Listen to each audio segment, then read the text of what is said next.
and I'm really excited to kind of share with you why diversity in business is so important. Okay, so I may move around the screen a little bit, just kind of keeping you on your toes. Like, where is he? Can I touch him? Hold on a second. Today, we're going to just talk about, 5 things here, right? We're going to talk about 6 things here today. I guess I should have counted first. Why is it important? Learn our own perspective. And, of course, learning that having more perspectives helps diversity. Expand our perspective. We kind of live in our own world. I call it sometimes like a box, right? And we learn from that box. And then we'll talk about barriers that we face in diversity and within business, as well as mentoring and promoting diversity. The fun part about today is we're also going to watch an experiment a country provided about diversity. And so that's later as we get going, because you'll be tired of listening to my voice. Okay, here we go. The first thing is, let's talk about the why. Why is business? Now, I'm going to share with you why it's important to me throughout this discussion.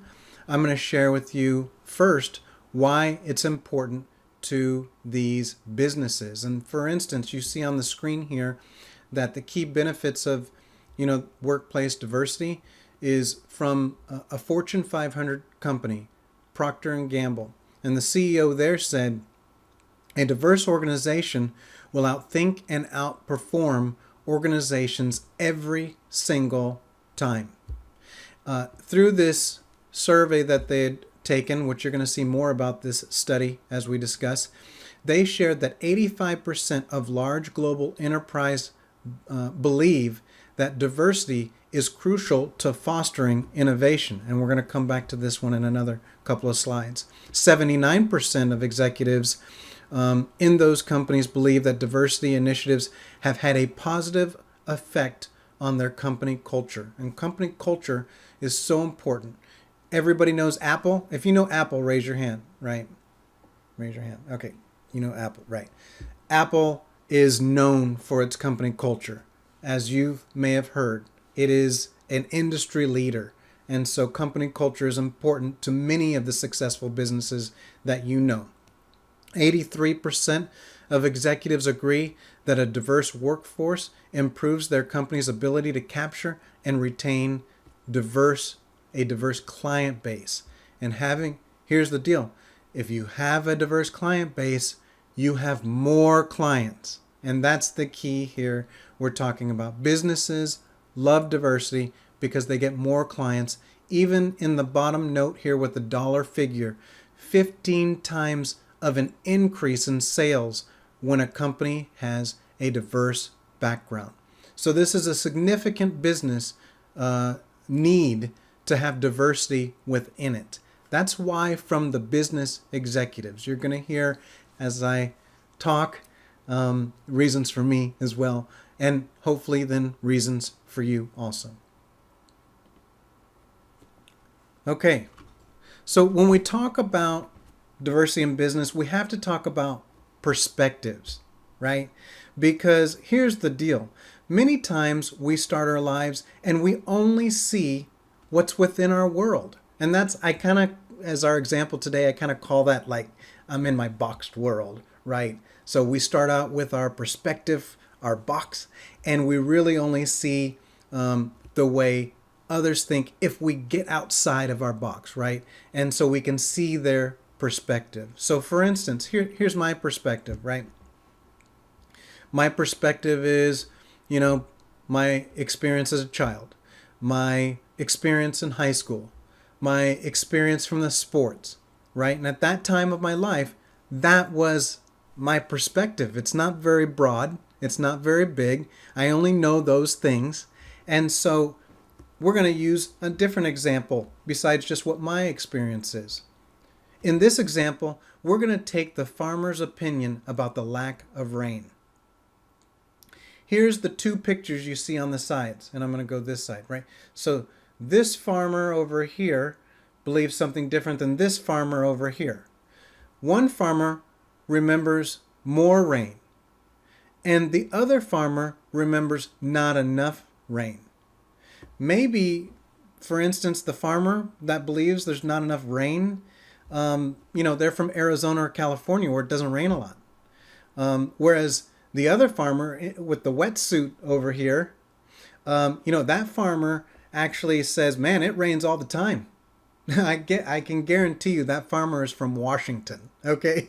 So because this is what I remember. This is my perspective growing up, right?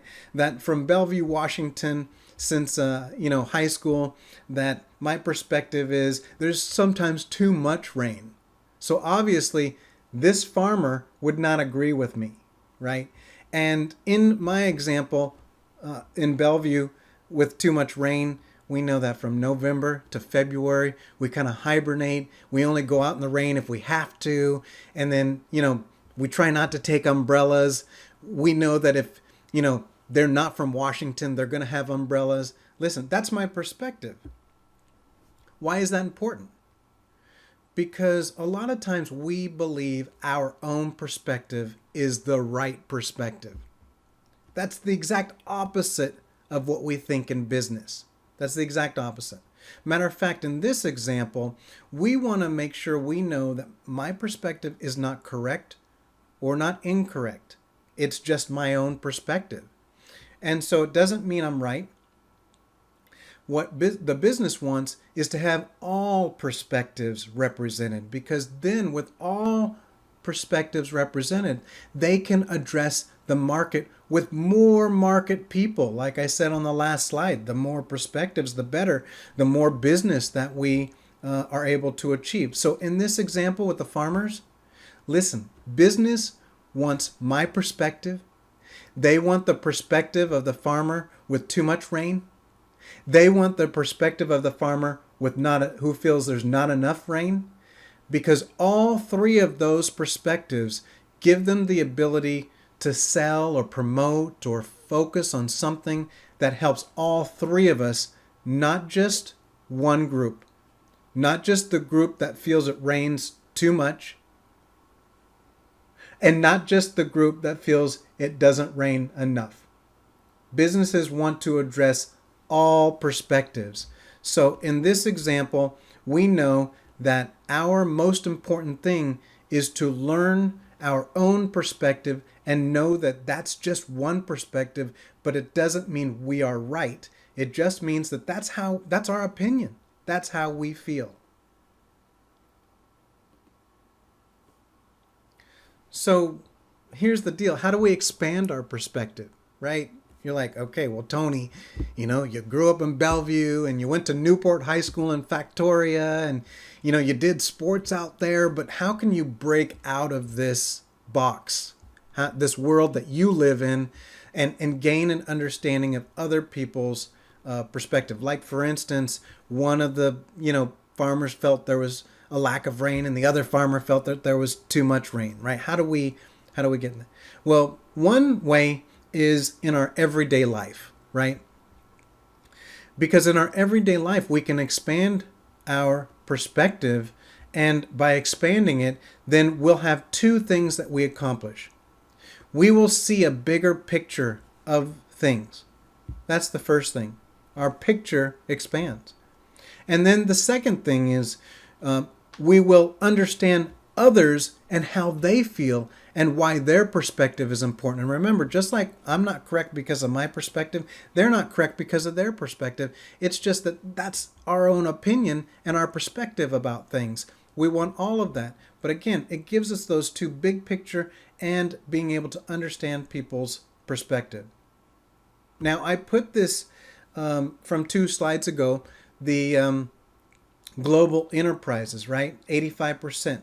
This is why 85% of large businesses believe diversity is crucial in fostering innovation, because they're getting multiple perspectives. And to do it right, they're even getting multiple perspectives from multiple cultures. Here's the key. If you expand your view to multiple cultures, you automatically become diverse. You automatically increase your business opportunities. So we want to be able to think about other people's perspective and expand our perspective to review that. And we want to include multiple cultures as part of that. So that goes to the real question. Are you ready? Here's the real question. Are we actually open to learning about other people and their perspectives? I mean, are you okay with that? And you need to ask yourself, right? There's actually no yes or no question. It depends on you. Are you able to take into consideration other people's perspectives? Because if you are, then this is going to give you the ability to expand your perspective and see things in a wider view. By the way, some people argue that we have the opportunity to expand our own perspective within everyday life. Is that true? Could that be possible? The answer is we're going to actually take a look at this experiment that I shared with you. This is the fun part of the day. The experiment may give us a view of, hey, is it possible to expand our perspective just through everyday life? So I found this experiment on YouTube. And it's a government, which I don't know which government. I wish I could tell you. But I redid this YouTube video with my voice. So apologize, you're going to hear my voice a little bit more. But this is from a government of a small country. And they wanted to show its people that while we want to improve our diversity, we can start in our own perspective. And within everyday life, we also encounter new ways to improve the ability to have more perspective. Or maybe I say it this way. This video can show how everyday life can increase your perspective, your diverse thinking. And I think that's important. So here's what you're going to see in the video.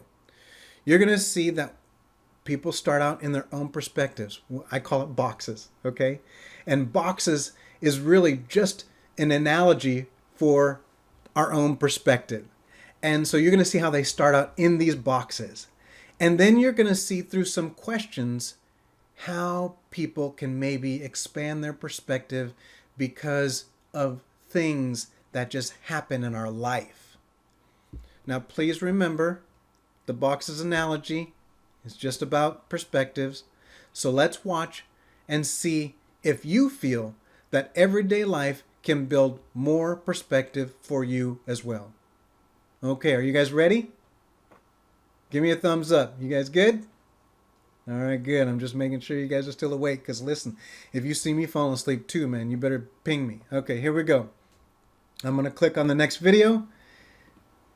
And then I'm going to stay in the video just to see if there are any questions and talk through a couple of things. And there's a piece that I have to narrate, so here we go. Thank you for joining me on developing diversity in the workplace. It's easy to put people in boxes. Those that can't find a job and those that are scraping by. Those that we trust and those that we try to avoid. There's the new date, and then there are those who have always been here. There are people from the countryside and those who have never seen a cow. And I want to just stop right there. All you're seeing is people moving into these boxes. These are just their own perspectives, right? The new date. People who haven't seen a cow. Their perspective is from where they grew up. Let's see if they expand. The religious, the self-confident. There are those we share something with and those we share nothing with. Welcome. I'm going to ask some questions today. Some of these may be a bit personal, but I hope you'll answer them honestly. Who in this room was a class clown?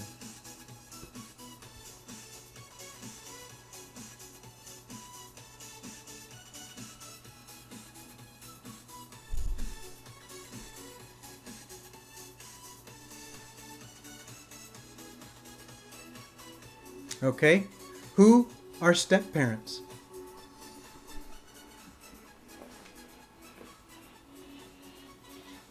And then suddenly, there's us. We who believe in life after death. We who have seen UFOs. And all of us who love to dance. We who have been bullied.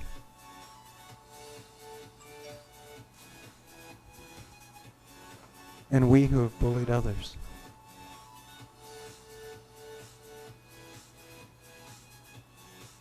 And then there's us who have been able to have happy hours with our friends or companions. We who are broken-hearted. And we who are madly in love. We who feel lonely.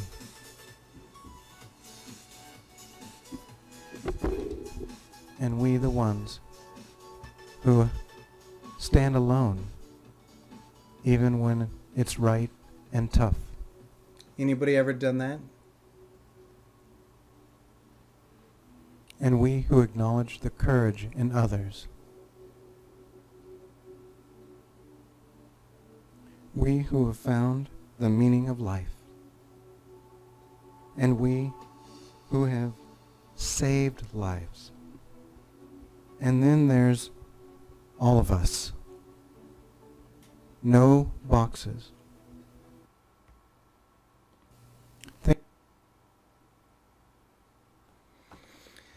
No boxes, right? Here's the idea. We want to be able to branch out of our box, out of the world that got us to where we are today, but out of the box gets us to where we want to go tomorrow.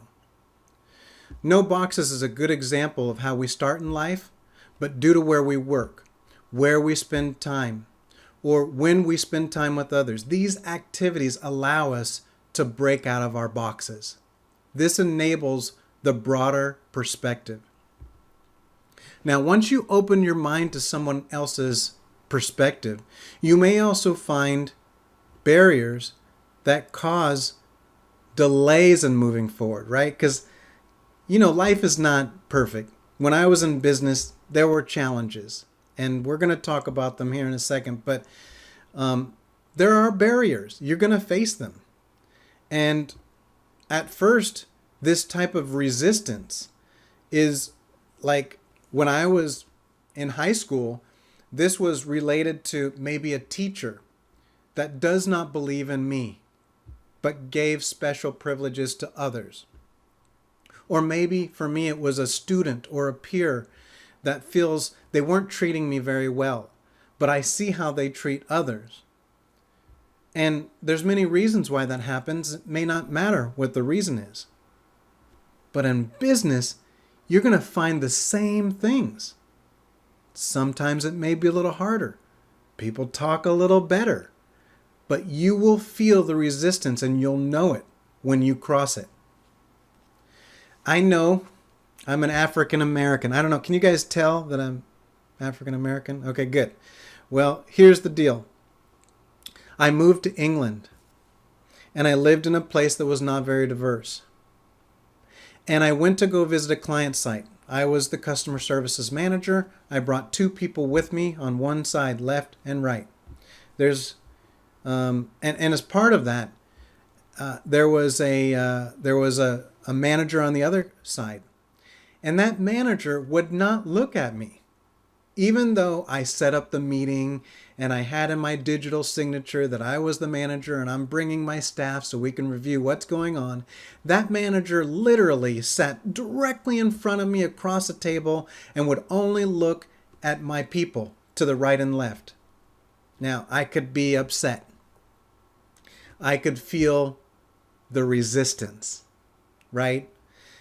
This was obviously I'm working at a company that's not very diverse or doesn't support diversity.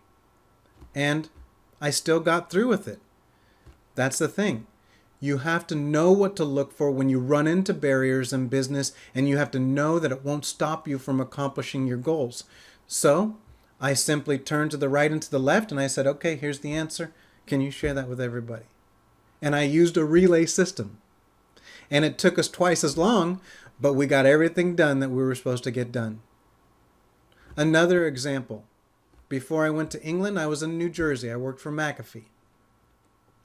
And as part of that team, one of my first trainings ever, I spent a week at this client site. Here's an example of it on the screen. That way. How about there? And I'm teaching a group of about 20 people. And in that group, it was the last day. It was Friday. I was done. I was like, whew, thank goodness it's the last day. I get to go home. I'm so excited. And I got done, and I'm just teaching the training, but I'm almost done. I got about an hour left, and so I'm feeling pretty good about things. And I made one comment that made the difference. I was sharing something about the system and what not to do, and I said, you don't want to do that because then you may not be working here anymore. And what I didn't realize is I was saying something that this manager didn't like. So that manager immediately replied to me and said, hold on, Tony. You'll be fired before they will. I didn't mean to hit a hot button. I noticed that that person was resisting something that I said, but in this example, unlike the England example, I invoked it through my communication. Communication is key when we talk about diversity and removing barriers. So poor communication can happen unexpectedly. I was young in my career. It was the first time I trained for a full week. Everything was going great until I hit that. And of course, that made me feel terrible the whole rest of the hour that I had to spend there. And of course, I started sweating. The thing to know is you need to remove barriers by having good communication. Know the resistance that's going to be there. Identify it, what the problem is. Don't try to solve what the problem is. Try to get around it by providing some good communication and being able to choose the right words. I clearly chose the wrong words. Communication happens all the time. It's key to business, not just related to diversity. But when you're communicating, it can lead to unintentional offensiveness, or another way to say it, things being said on accident that offends someone else. It's important to explain things clearly, ensuring that everyone understands what you're trying to say. I always recommend give examples. Use your examples to serve your points, and then that helps you remove any unintentional words. And just like you do sports, I would recommend to practice your communication before you actually provide it to whatever audience that you're going to give it to. This will enable you to hear what you plan to say and remove words that could accidentally cause a problem. Here's the deal. Businesses focus on communication, but poor communication makes it so that teams cannot trust each other. And trust is the key component to improved business learning, sharing, and making decisions.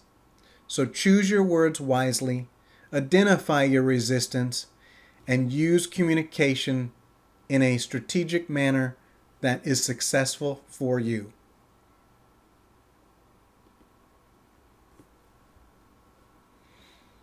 Now, how do we learn if our communication is poor? I mean, that's one of the things. It's like, I don't know.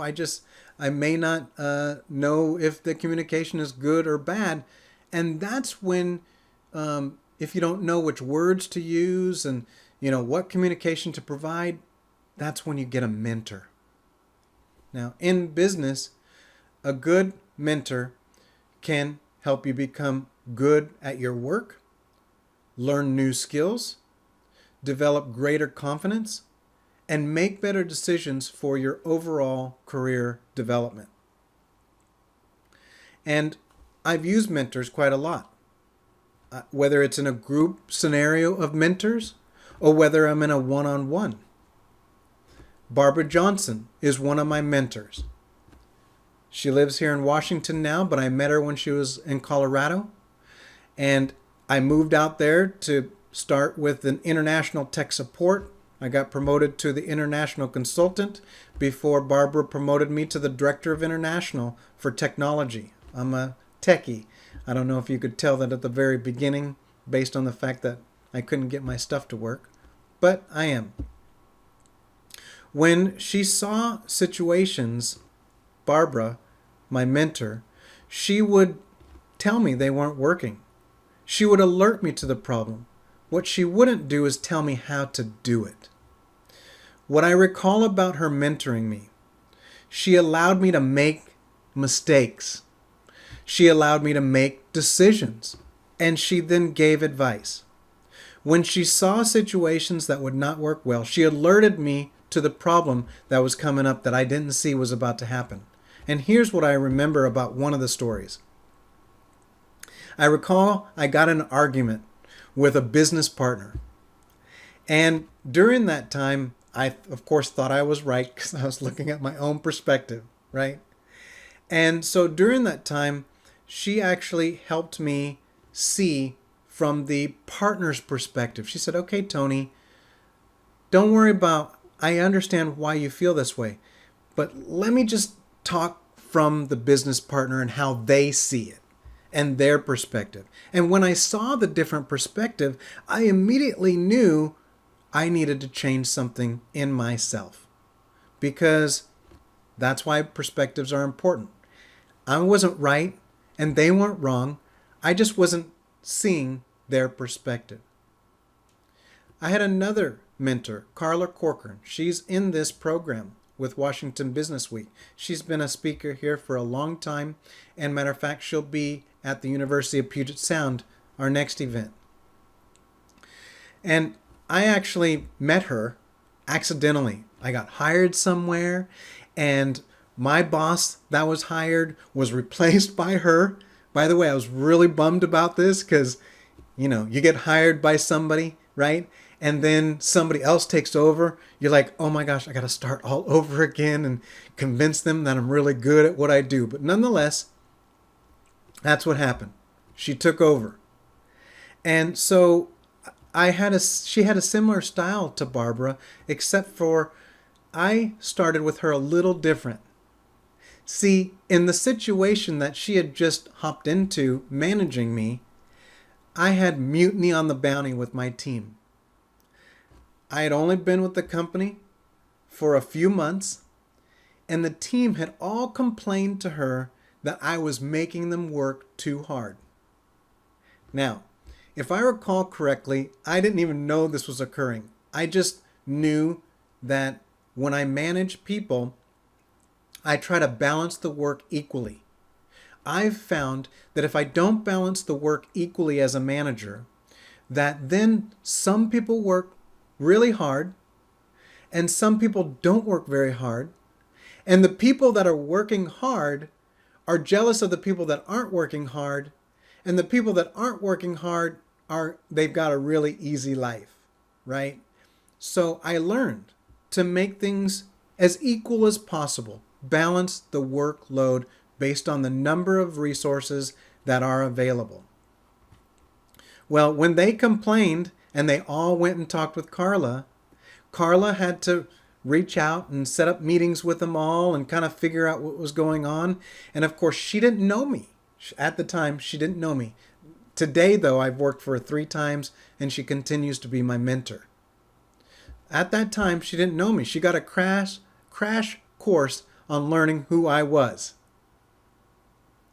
So after she met with everybody, she met with one person, then she met with another. There's 13 people. So she got to the last person, and the last person gave her some information that she had not heard from anybody else.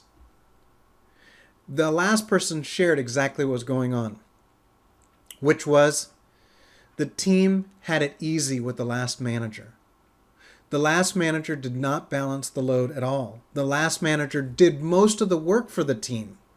And so the team had a great time. Now, what I didn't know at that time, but I learned about a year later, that was one of the reasons why they hired me. They knew that that manager was fairly soft. You're going to have good and bad managers. And they needed somebody to come in and harness a team and see that team grow.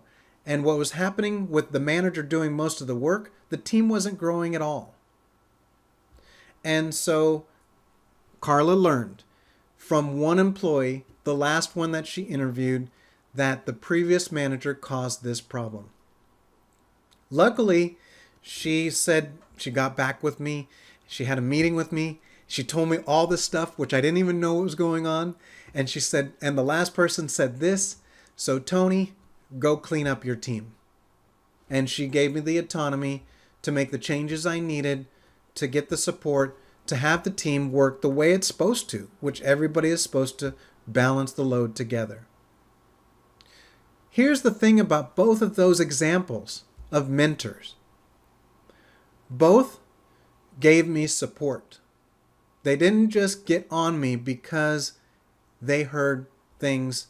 They gave me support, motivation, they gave me advice, and most importantly, by their evaluation of situations that occurred, they gave me the confidence to continue forward and to solve things on my own and then be available for help.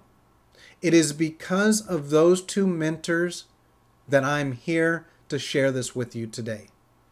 Mentoring is the most powerful tool that you will find when you're working in business and especially focused on diversity. Now, the number one thing you're probably going to ask me is, how do I find a mentor? Right? Because it's hard to find. And somebody's going to care about you, and it's hard to find people that care about you. But here's what I found. If you're at a job, go to HR. Human Resources has mentors within the company, usually every company that I've been to. If you're in school, go to your counselor. They have mentors. People actually care. If you're outside of any of those places, go to the YMCA. I've been a mentor for 20 years at the YMCA. And I actually had a mentor when I was 13 years old through the YMCA, through the Big Brother program. So what I can tell you is people want to help you. They just don't know if you need to have a mentor, but they want to help if they know about it. Mentors are the reason I'm here today and absolutely will be successful for you when you're looking to get help. The last thing that I can share with you about a mentor. Somebody read my, Logan, was it you? Who was it that read my bio? Who read my bio? I did. Okay. So in that bio, it talked about me going to college. And I just want you to know, I went to college and I got my degree from the Phoenix U while I was traveling on the road in 2017. It took me 5 years. My Bachelor's of Science. However, before that time, and I started working in 1991, so don't even try to get my age because it's just too far up there. But during that time, up until, I got my degree, and before I started on my degree, I had said I'm just not the education type, right? And because most of my career was spent without a degree, I had moved to other countries. I traveled around the world to 42 states and 26 countries for work. I felt like I didn't need my degree. However, my mentor, Carla, she challenged me. And that's when a mentor can really help. Not just be an advisor, but they can say, Tony, come on, you can do this. I said, no, I don't need to go to college. And she said, you should just go. I've read all the emails that you write. Man, you write a dissertation like the drop of a hat. You can build an essay with all that experience of travel like anybody's business. You should go to college. And I did. And I got my degree. I did it while I was traveling on the road on a plane. She believed in me. She challenged me. And I did it. And that is what a mentor will do. Not just give you advice, not just be there. They will challenge you and ensure that what you can do, they will give you confidence of. Once you complete it, you'll have the confidence for the rest of your life. Mentors.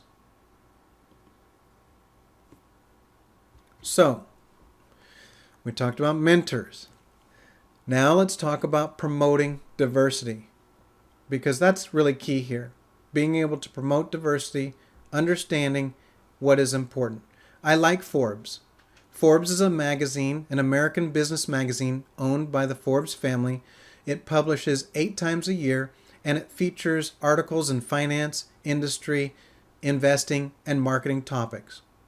Forbes, which is a Fortune 500 company, Forbes ranks the world on many variety of categories, including the best colleges America has to offer. However, it did a study, and this study was with 15 countries and over 1,000 large companies. And in that study, it was promoting diversity, and it shared that 36%, there's a 36% increase in business with companies that support diversity. In their words, they share diversity can translate not only of the background, but also of ideas that can lead to business results for the team and its customers. That's additional business, just as we shared our reasons why a couple of slides ago. So I wanted to know how to promote diversity in business. And here's what the leaders shared off of that study. Ensure the representation of diverse talent. That means, starting with recruiting, we have to make sure we include a diverse workforce and talent that comes in. Enable equity of opportunity through fairness and transparency, meaning I want to be able to keep things equal. Remember that example I shared with you? There was mutiny on the bounty on my team. However, I wanted to keep things equal across the board. That's what this is saying. There should be fairness. There should be equality. And by the way, it should be clear for everyone to see, which is why it's saying transparency. I want to develop a zero tolerance on discriminatory, that was a tough word today, sorry, Thursday's a tough word day, discriminatory behavior. So we want those companies that are in this study, the 1,000 large companies, they actually have a zero tolerance on that type of behavior to eliminate that as part of their problems in business. Lastly, they want to foster belonging and inclusion. I want everybody to speak up. Sometimes people don't like to speak on camera. Sometimes people don't like to speak on the phone. So what do? I include ways for people to speak in a chat or to send an email. But ultimately, inclusion and belonging enables people their success to promote diversity. That's what these businesses did. That's what you can do. Now, how does that affect you? Here's how it affects you. If you look for a job, you should look for a job that does all 4 of these things. You want this when you work. If any 4 of these things aren't part of their mission, then that may not be the right place if you want to be in a place for diversity. Let's watch another video. This is a video where businesses teach other businesses how to promote diversity. So this is what, like the 1,000 large companies here, they foster this type of promotion of diversity in business. All right, here we go. You guys ready? All right, we got a thumbs up. I like it. I like it. Here we go. 3 ways to promote diversity in your business. Although diversity within organizations can lead to better products, stronger ideas, and higher returns, some groups remain less represented than others. To help managers increase diversity in their workplace, here are some tips from thought leaders around the world. 1. Promote a culture of growth. For underrepresented groups to grow professionally, your business needs to offer them a safe space to thrive. Providing clear career paths and rewarding people solely on their achievements are 2 ways to achieve this. By positioning your company as one that offers equal opportunities, you can attract a more diverse workforce. 2. Encourage people to speak openly about accomplishments. Sadly, achievements don't always speak for themselves, and it's not just imposter syndrome that prevents people from sharing theirs. People from underrepresented groups may need to be encouraged to share their accomplishments because of hidden cultural barriers or gender stereotypes. Companies must promote a culture that facilitates the celebration of success both between close colleagues and across the wider team. Finally, host listening sessions to gather a wide range of ideas. For most brands, listening to underrepresented groups can have the biggest impact of all. And while managers don't always have the time to provide one-on-one feedback, they can still create an environment where people can be heard. Dedicated listening sessions help time-poor managers gather an incredible amount of feedback without overlooking individual needs. These are just 3 ways to promote greater diversity within your organization.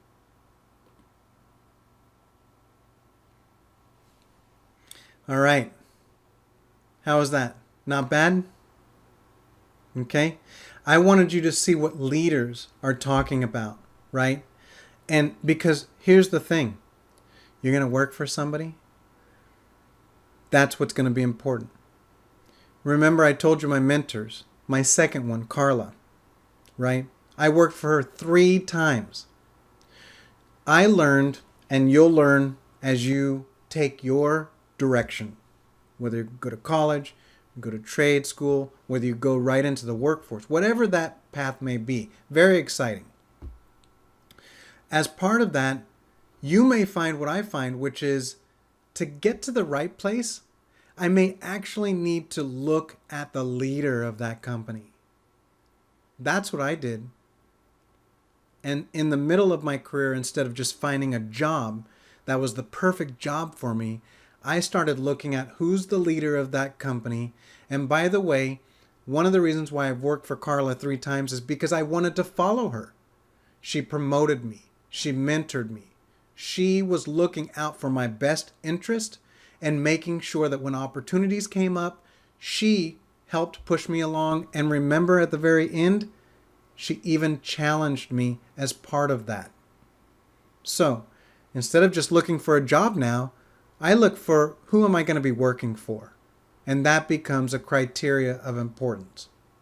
Now, not all businesses do this, but when you look for a job, you want to find a business that promotes diversity and maybe even has some people that you know in there so you can have the right mentors helping you. So let's talk about what we learned here in summary. Everybody gets excited, right? We're on the summary page. We know we're about to get done. So I'm going to give it to you right straight. And it'll be everything we just talked about. First,